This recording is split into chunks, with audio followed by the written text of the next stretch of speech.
Assalamualaikum warahmatullahi wabarakatuh. Baik, yang pertama teman-teman sekalian, doa itu adalah harapan terindah yang kita mohonkan kepada Allah dari satu keinginan yang diharapkan terwujud. Ya, apa saja yang dimohonkan kadang-kadang ada kaitan dengan kebutuhan keluarga, ada dengan pekerjaan, ada dengan lingkungan kehidupan, dan doa menunjuk bahwa kita itu lemah. Itu poinnya. Kita itu lemah, kita butuh pertolongan, dan kita punya Tuhan. Karena itu Allah sangat tidak suka kalau ada hamba yang tidak mau berdoa. Innal ladzina yastakbiruna an ibadati, sungguh orang yang menyimpulkan bahwa dia itu cukup hebat sehingga tidak mau berdoa, maka nanti diberikan oleh Allah satu tantangan untuk selamat dari neraka jahanam saat kembali ke akhirat kelak. Kalau memang kamu hebat, gak butuh doa, ya kamu silahkan lepaskan diri dari ancaman neraka jahanam itu. Nah, dengan berdoa menunjukkan kita lemah. Dengan berdoa menunjukkan kita tidak bisa menguasai segalanya. Jadi kalaupun menata pekerjaan, tidak harus menguasai semuanya.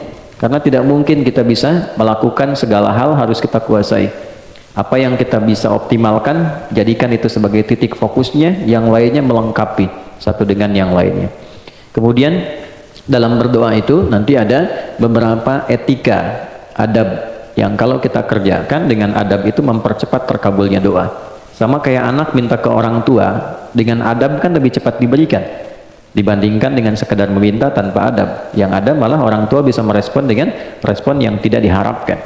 Maka yang pertama, adab itu ada yang terkait waktu, kedua ada yang terkait tempat, ketiga ada yang terkait dengan keadaan.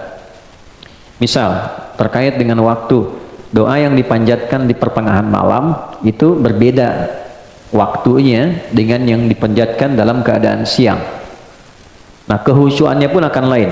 Jadi kalau teman-teman buka Quran surah ke-73 Al-Muzammil di ayat yang ke-6, ya, apalagi ini dipanjatkan dalam keadaan tahajud misalnya, itu sentuhan ke hatinya lain. Inna nasyi'atal laili hiya ashaddu wata'aw wa aqwamu qila.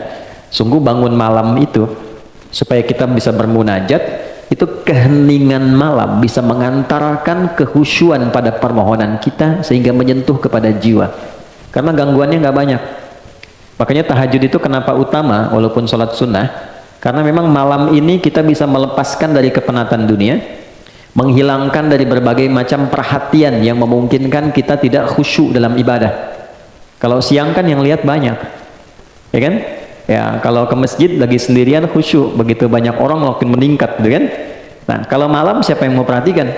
Riaknya tipis, ya. Kemudian sum'ah pengen didengar orang juga tipis karena nggak semua orang bangun.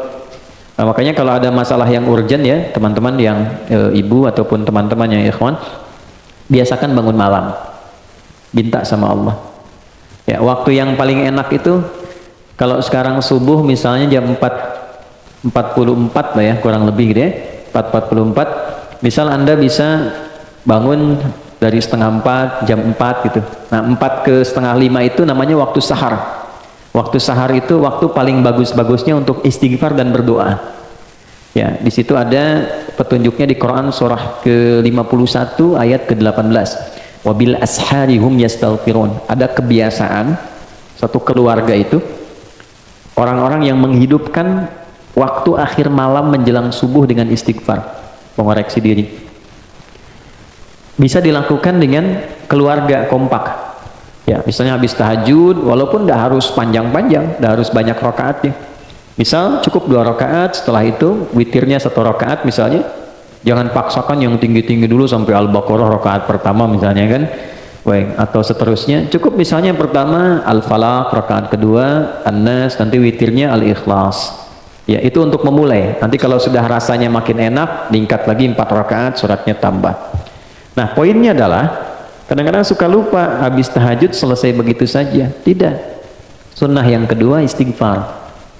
Nah, astagfirullahaladzim kan? Astagfirullahaladzim. Itu yang paling pendek. Astagfirullahaladzim alladzi la ilaha illa huwal hayyul qayyum wa atubu ilaih. Itu agak panjang. Tapi kalau mau detil dengan fikih Qur'annya, mulai dari suami, ya kan? Minta maaf sama istri. Sayang, aku mohon maaf kalau selama ini belum jadi suami yang baik. Kadang tidak mengerti keadaan kamu, kadang aku memaksakan yang bukan di luar kemampuanmu. Aku minta maaf kalau saatnya mesti kembali kepada Allah ternyata belum baik di hadapan Allah. Terus istighfar, astagfirullah ya Allah ampuni saya. Ampuni saya. Respon sama istri, bang aku juga mohon maaf selama ini belum jadi istri yang baik, sering ngeluh sama kamu, kadang-kadang tidak jujur. Dia minta, ya Allah ampuni kami. Nah itu saat bersama-sama ya Allah ampuni kami, itu rasanya lain ke hati. Nah itulah sakinah yang mempercepat itu datang. Ya beda ketika sendiri, dan itu sifat korektif, kolegial, mengoreksi diri dengan bersama-sama dalam konteks berkeluarga, itu diajarkan di Al-Quran. Apalagi ada anak misalnya, tuh si kakak bilang ikut tahajud malam, mama papa aku minta maaf selama ini belum jadi anak yang baik, selama ini sering nyakitin mama papa, itu semua istighfar, ya Allah ampuni kamu ya Allah, sayangi kamu ya Allah. Itu kalau bisa dibiasakan, apalagi tiap malam bisa sholat dan demikian, itu keluarga terjaga dalam keharmonian. Keluarga terjaga dalam keharmonisan, selalu harmoni, ketenangan, dan yang paling indah adalah disitulah saat doa terkabulkan. Ya, ibadi itu hadis kutsinya, hambaku, kan? Engkau mau minta apa? Engkau mau minta apa? Ya, man istaghfara ghafartulah. Siapa yang istighfar, aku ampuni. Istighfar itu kan mengoreksi diri kita. Artinya mohon maaf, setiap orang kan pasti punya kekurangan. Jadi kalau seorang suami, seorang ayah dengan segala kerendahan hati, dia mengoreksi dirinya, tahu ada potensi kuat untuk berubah. Ketika Allah ampuni, kesalahannya dihilangkan, kesolehannya dimunculkan. Jadi ciri orang yang diampuni itu, perbuatan salahnya hilang, solehnya muncul. Lisan itu kurang baik, bagaimana diampuni dosa lisan? Berubahlah tampilan lisan ini dengan berkata yang baik dan ditinggalkan yang tidak baik yang sebelumnya dilakukan perbuatan itu. Itu poinnya. Ya, kita ingin bertobat dari harta yang haram, maka perbuatan yang mengantarkan pada haram jadi hilang, yang halal jadi muncul. Itu tanda penerimaan tobat di hadapan Allah. Terjadi perubahan kebaikan. Nah, sama kalau tadi di rumah tangga ada korektif, sifat mengoreksi kepada diri, lalu diampuni oleh Allah yang salah-salah itu, terjadilah perbaikan, kebiasaan yang kurang bagusnya berubah menjadi baik. Itu potensi tertingginya dilakukan pada waktu apa? Pada tahajud, di waktu sahar. Kemudian man sa'ala, ya, a'ta, siapa yang meminta Allah berikan. Ya, man su'ila a'ta, siapa yang meminta kepada Allah dimintakan kemudian diberikan. Kemudian nah ini poinnya. Perhatikan baik-baik, ini kalimatnya, wa man da'a ajaba, siapa yang berdoa dijawab. Nah, jadi biasakan kalau ingin berdoa bisa diisi dengan istighfar terlebih dahulu. Makanya sebelum kita doa pasca sholat kan istighfar dulu. Istighfar, Allahumma antas salam, kemudian yang subhanallah, alhamdulillah, Allahu akbar, baru kesananya turunan ada doa kan. Ya, bagaimana minta dalam keadaan kotor? Masih banyak dosa, masih minta ini kan? Kan secara normal, secara logika juga tidak nyambung. Jadi kita bersihkan dulu baru kemudian kita memohon kepada Allah. Jadi ini kalau dibiasakan waktu tengah malam menjelang akhir malam ke subuh itu waktu yang terbaik untuk berdoa. Di antara yang lain, antara adzan dengan iqamah misalnya itu waktu. Yang kedua tempat. Ada tempat-tempat tertentu yang secara spesifik mempercepat terkabulnya doa. Misal, ada yang tempatnya itu untuk umum di Mekah, area Ka'bah, kan? Multazam, Raudhah. Tapi kan nggak semua kita bisa ke sana. Karena itu apa yang bisa kita lakukan? Masjid. Ya. Ini yang teman-teman yang laki-laki ya, ada kebiasaan di sahabat Nabi itu diajarin sama Nabi kalau mau beraktivitas ke masjid dulu. Oke, mereka berangkat dari masjid setelah subuh, salat syuruk, udah punya agenda. Jadi agenda itu disiapkan dari malam.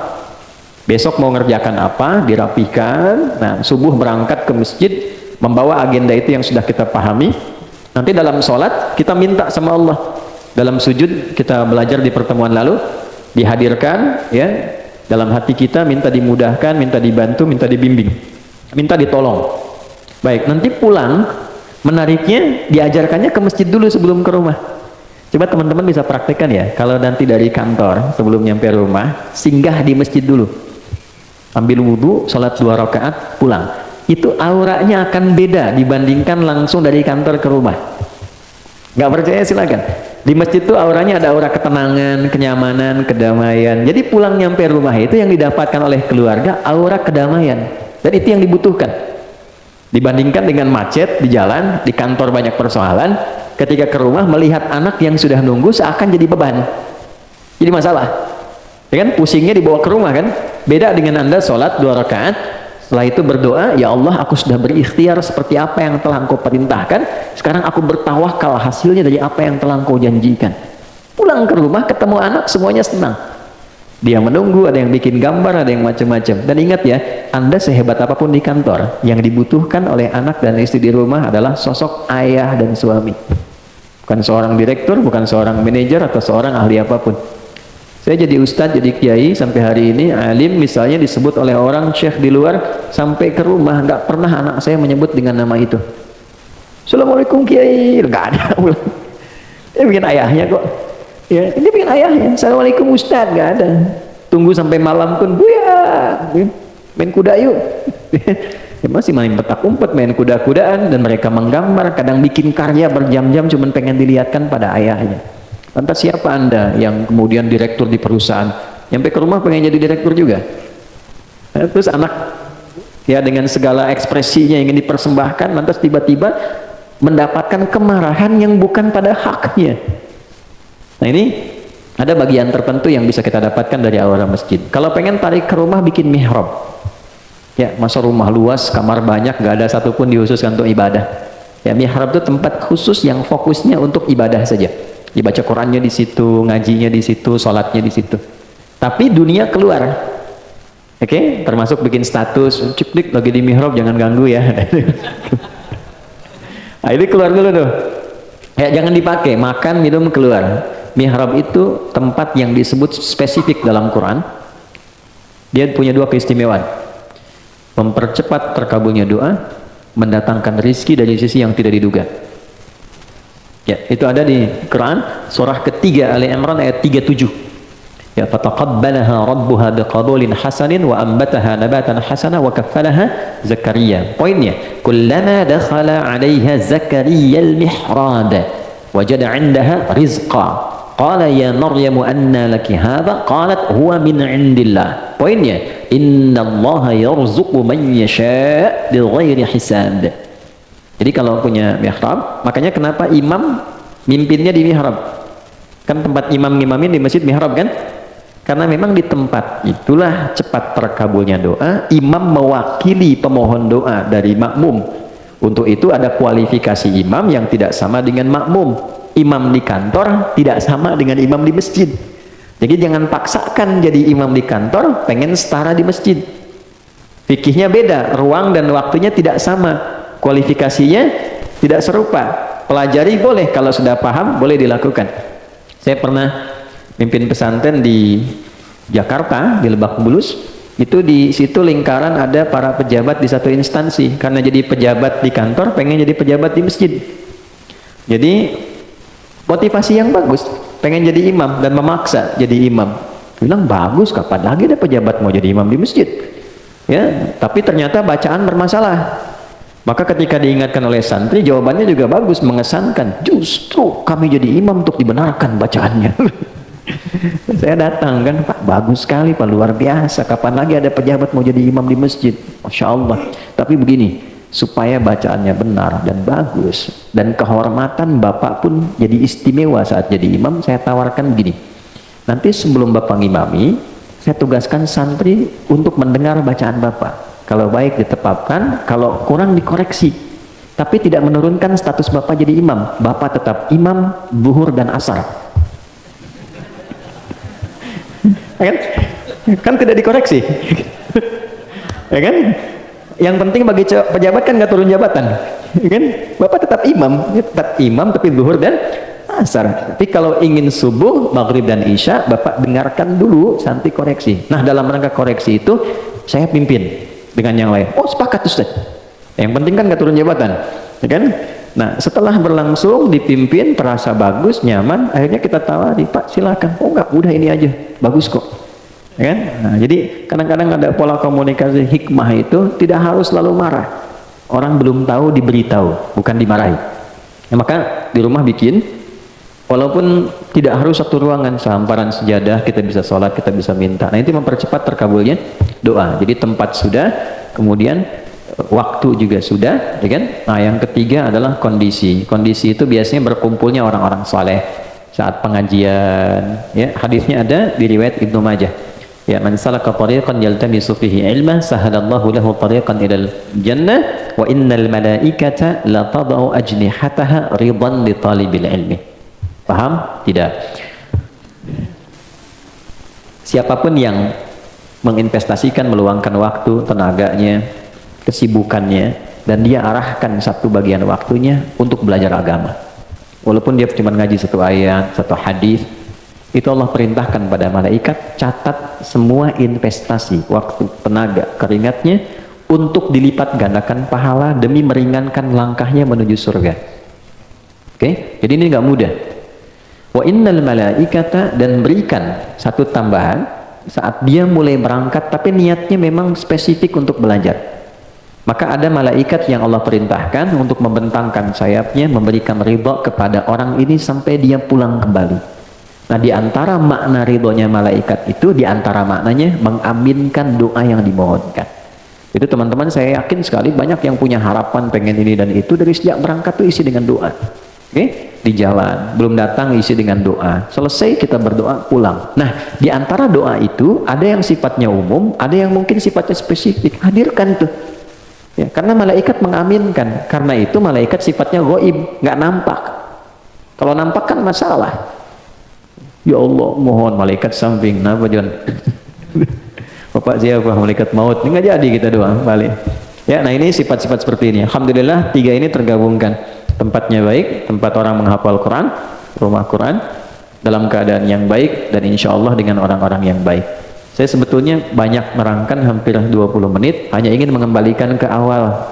Apa bagian awal tadi? Mudah-mudahan berkumpulnya kita di tempat yang baik, dalam keadaan yang baik, dengan orang-orang yang baik, insya Allah mengantarkan dengan doa kita dan merubah kita menjadi orang yang lebih baik.